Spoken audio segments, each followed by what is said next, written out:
but I was wondering if we could get your scouting report on DJ Moore.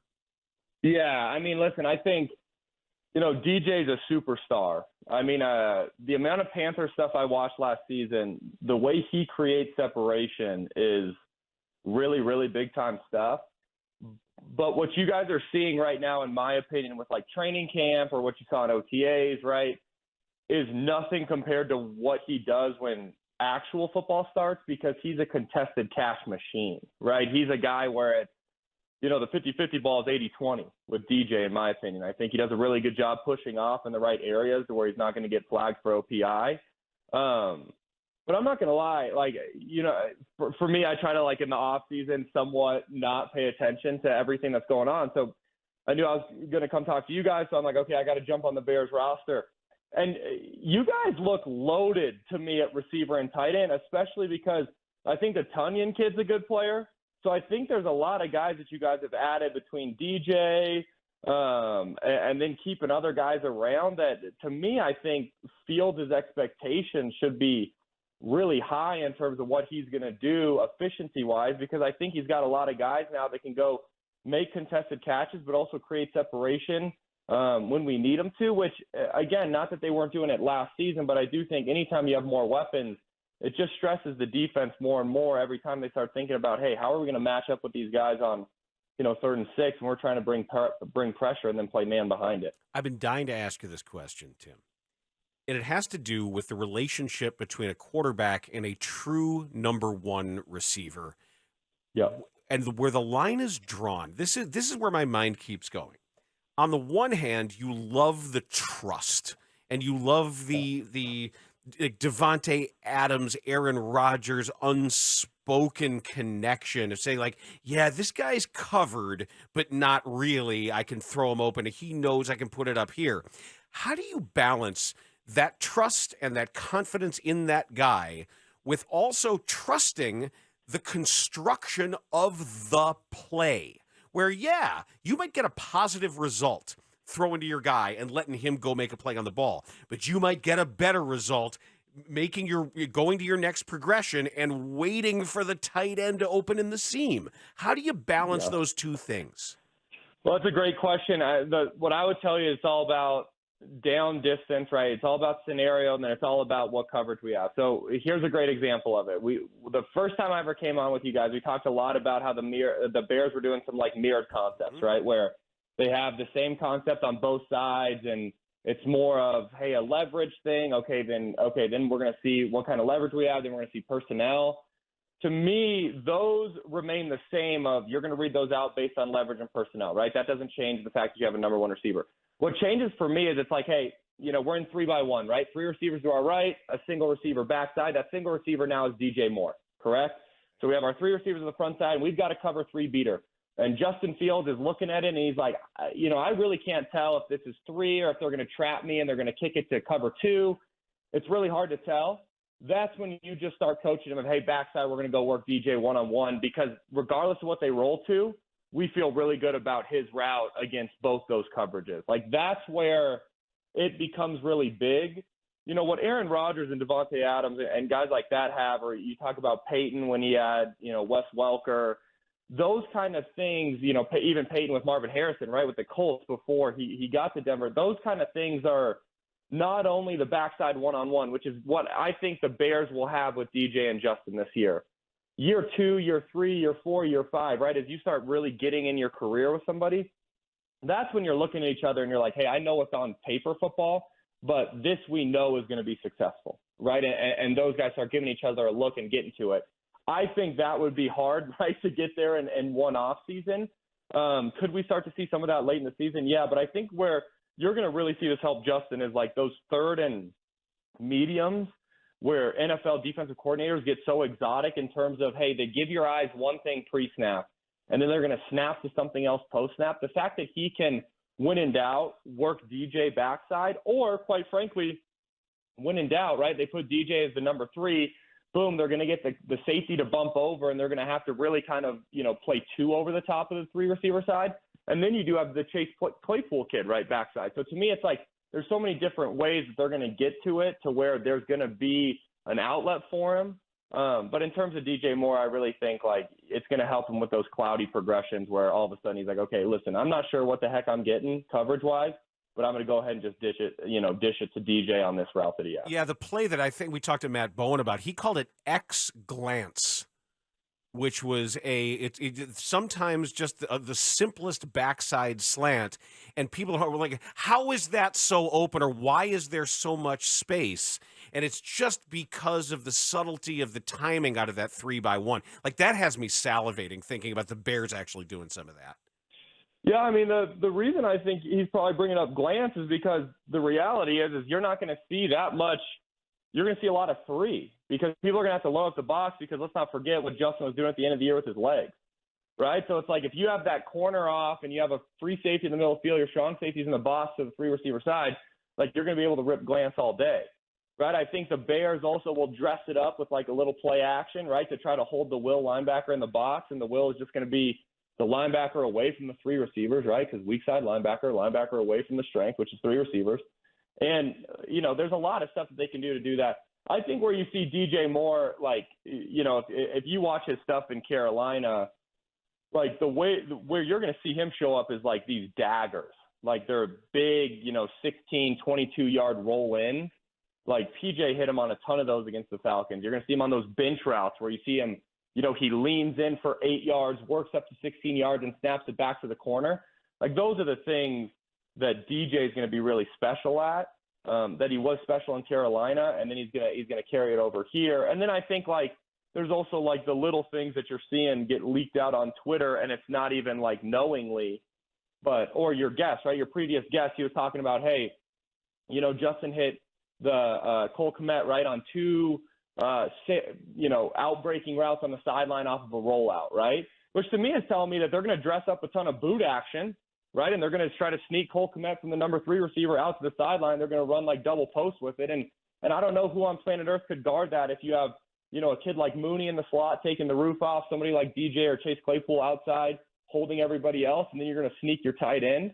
Like there's some really exciting stuff that, unintentionally is getting leaked, right? But when you hear certain stuff, it's like, what they're doing with them. And I think it's a really exciting time. I think this offense is going to be super explosive. The question is going to be, is the defense going to stop anybody? Because I feel like that was what I came on every single week and talked about with you guys. It was like, hey, Justin's progressing. The Bears scored 30 and then they lost, right? So I think the bigger question is kind of what's going to happen with the Bears defense. Tim, our friend Greg Gabriel, who was in front offices for 3 decades in the NFL, he tweeted out a couple hours ago. He said this: the biggest change in Justin Fields since his rookie year, his release. It's much tighter and compact as well as quicker. He no longer has that big hitch at the top of his throwing motion. Love to know, how do you teach quicker release? Like what are the things, the building blocks into getting a quarterback to get the ball out faster? And is that easier when we're talking about just running through it versus a 300-pound man trying to sit on your head? Yeah, so I'm going to break that question down twofold. One is how do you do it, which is you just get their arm path on the right track, and then it's a ton of reps after that, right? So, like, the reality is whatever hitch people were seeing in Justin's delivery, his arm path probably wasn't on the right track. Now it's on the right track, and now he's starting to get reps. The second part of it is the bigger issue with me, which is like quarterback is we have this desire for a driving range quarterback. Like we love when we see someone with a pretty football, man. Oh, you should see the way the ball comes off his hand. Oh, you should see this. Nobody cares that Peyton Manning threw a duck.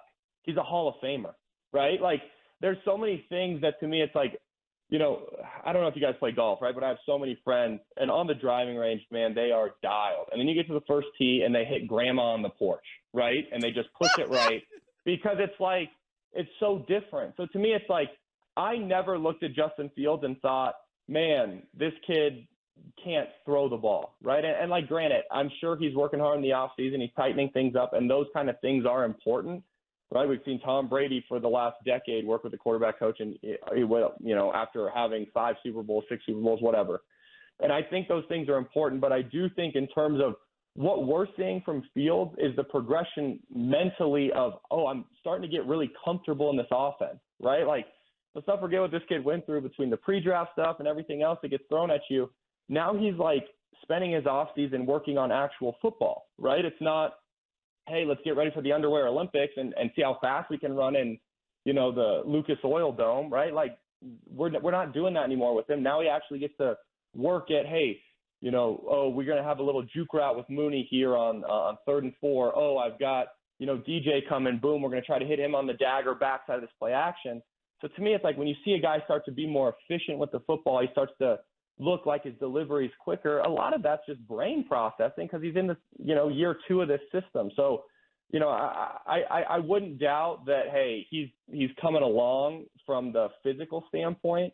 I also would challenge anyone on I don't think Justin Fields' issue's ever been physical, right? I think it's just getting him comfortable in the offense, which is every young quarterback's issue, right? It's how fast can we get them caught up to this offense? How much can we make things better for them? And I think the Bears are doing a really great job in terms of, hey, creating the system for Justin. And then now he's got dudes that are going to create separation. And I think it's going to be a special year. I think it's all about, how fast does it come along with him and DJ? But I don't know, man. After watching DJ play, it's hard for me to think that's going to be an issue at all because the dude creates so much separation. It kind of seemed like it didn't matter.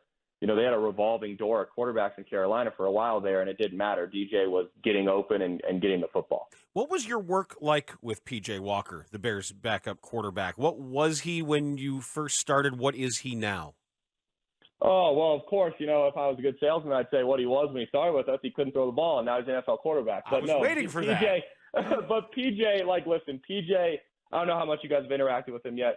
He's an all-time kid, man. When you guys ask the team about him as kind of the year progresses, all his teammates are going to love him. PJ, we started working with PJ in his pre-draft prep when he was coming out of Temple.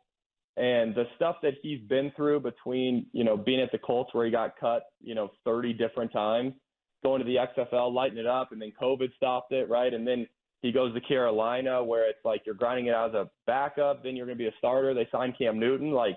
The mental fortitude that kid has is all time, and I think he's the perfect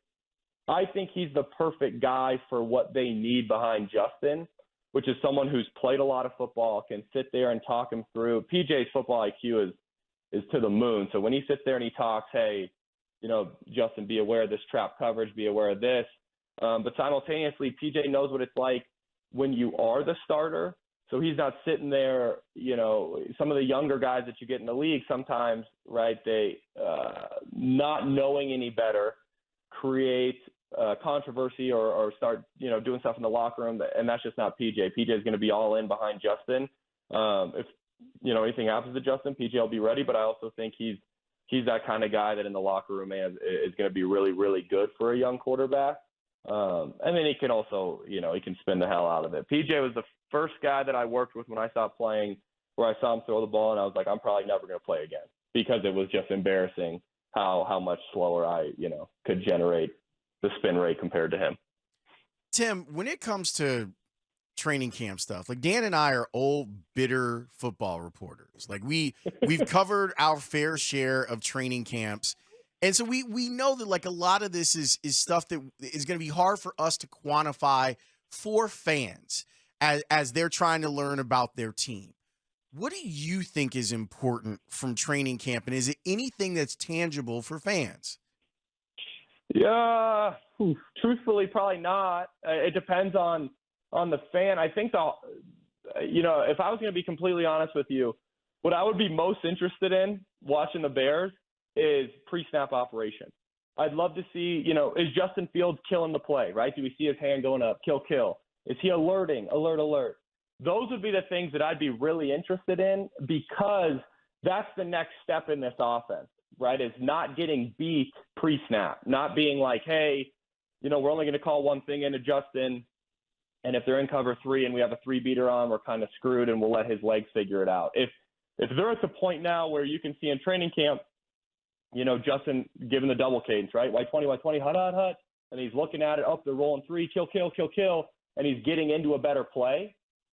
That would be the most interesting thing to me to watch, would be pre-snap operation. If I was coming up for a Bears, camp and I could watch as much as I wanted, I would watch the early period because that's where we're going to see a lot of the operational stuff that they're trying to install. And then I would be just interested in team. Like, I get it. Like, 7-on-7 is exciting. 1-on-1s are exciting.